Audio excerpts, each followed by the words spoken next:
অনেক অনেক দিন আগের কথা। পৃথিবীতে রক্তবীজ নামে এক ভয়ঙ্কর অসুর রাজত্ব করত।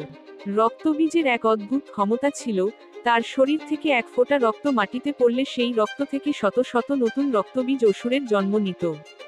দেবতারা যখন রক্তবীজের সাথে যুদ্ধ করতে গেলেন, তখন তারা মহা বিপদে পড়লেন। তারা যত অসুরদের বধ করেন, তত বেশি নতুন অসুর তৈরি হতে থাকে। যুদ্ধের এই ভয়ানক চক্র কিছুতেই ভাঙা যাচ্ছিল না। দেবতারা হতাশ হয়ে শেষ পর্যন্ত দেবী দুর্গার শরণাপন্ন হলেন।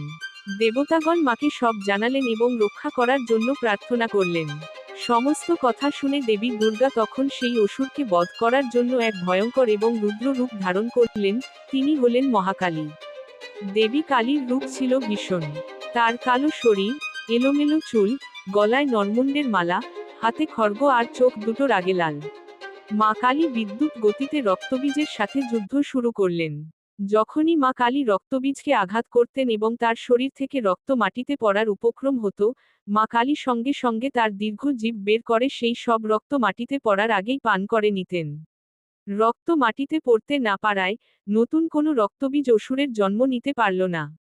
একাই মা কালী অসুর রক্তবীজ ও তার অনুচরদের ধ্বংস করে দিলেন। রক্তবীজ তার শক্তি প্রয়োগ করেও ব্যর্থ হল এবং অবশেষে মহাকালীর হাতে তার বিনাশ ঘটল। পৃথিবী থেকে অশুভ শক্তি দূর হল। রক্তবীজ বধের পর মা কালীর ক্রোধ এতটাই তীব্র ছিল যে তা থামানো যাচ্ছিল না। সৃষ্টির বিনাশ রুখতে তখন মহাদেব শিব স্বয়ং তার পায়ের নিচে শুয়ে পড়লেন। স্বামীর বুকে পা রেখেই দেবী শান্ত হলেন। এইভাবে মা কালী তার সন্তানদের রক্ষা করলেন এবং পৃথিবীর শান্তি ফিরিয়ে আনলেন। তিনি হলেন শুভ শক্তির প্রতীক, যিনি সব অশুভকে বিনাশ করেন।